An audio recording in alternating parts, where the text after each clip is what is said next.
हिंगणा येथील इतर मागासवर्गीय मुलींच्या शासकीय वसतिगृहात घडलेल्या धक्कादायक घटनेमुळे खळबळ उडाली आहे। अज्ञात चोराने वसतिगृहात प्रवेश करत एका विद्यार्थिनीचा विनयभंग केला, तसेच तिचा मोबाईल चोरून नेला।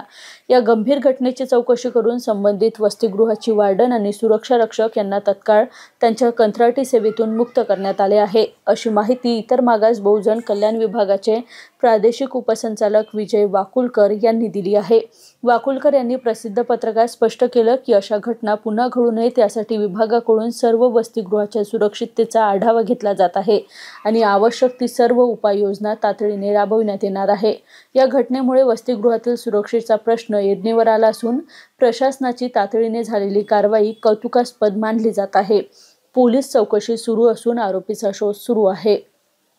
सर, आपण याच्यामध्ये जी मुलांचं जे सिक्युरिटी गेट असतं फायर एक्झिट, तर फायर एक्झिटचं सफाई करताना ते फायर एक्झिटचं जे लॉक होतं ते लॉक तोडण्यात आलं होतं। नंतर मग ते बंद करायचं, त्यांनी दरवाजा बंद केला, पण फायर एक्झिटचं लॉक लावण्यात आलेलं नाही।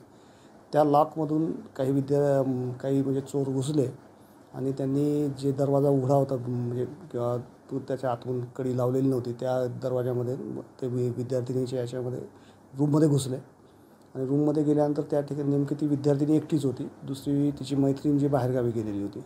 त्याच्यामुळे त्या विद्यार्थीने मोबाईल चोरायचा प्रयत्न केला आणि त्या विद्यार्थिनीला हात लावला। ते विद्यार्थी जागी झाली, ती ओरडली, वॉर्डनकडे धावत गेली। त्या दरम्यानच्या कालावधीमध्ये ते चोर मोबाईल घेऊन पळून गेले। तर याच्यामध्ये आपण जे आहे पहिल्यांदा जे आहेत ते ॲक्च्युली दरवाजा जो होता त्याचा लॉक दुरुस्त करणं गरजेचं होतं आणि त्या दुरुस्त न केल्यामुळे आणि दुसरी जे पहारेकरी होती ती पहारेकरी फर्स्ट 2 फ्लोअर आहे, तिथे आपल्याकडे 3 पहारेकरी असतात, एक त्याच्या 8-8 तासाच्या ड्युट्या असतात। तर जी होती रात्रीची ती वरच्या मजल्यावर होती आणि वॉर्डनचं जे रिसेप्शन त्या खालच्या मजल्यावर असल्यामुळे तिला वरच्या मजल्यावर झोपायला सांगितलं होतं आणि दरम्यान तिने आरडाओरडा केल्यानंतर वॉर्डन वगैरे जागे झाले आणि चोर पळून गेले। वरच्या मजल्यावर पण आम्ही नंतर जसं माहीत झालं तसं वॉर्डननी सकाळी आम्हाला रिपोर्ट केल्यानंतर मी माझे डिस्ट्रिक्ट ऑफिसर जे होते सहारे साहेब त्यांना पाठवलं, त्यांनी इन्क्वायरी केल्यानंतर असं लक्षात आलं, वॉर्डनला मी लगेच सांगितलं पोलीस कंप्लेंट तुम्ही दाखल करा आणि वॉर्डननी पोलीस कंप्लेंट दाखल केली, पण मोबाईल मिसिंगचीच होती। नंतर आम्ही इन्क्वायरी करता असं लक्षात आलं की मुलीचा पण विनयभंग झाला, मुलीची तक्रार घेतली। त्याच्यानंतर संध्याकाळी म्हणजे आम्ही सहारे साहेबांनी एक पोलीस स्टेशनला पत्र देऊन त्यांना सांगितलं की लगेच FIR दाखल करा आणि त्याची कारवाई करा।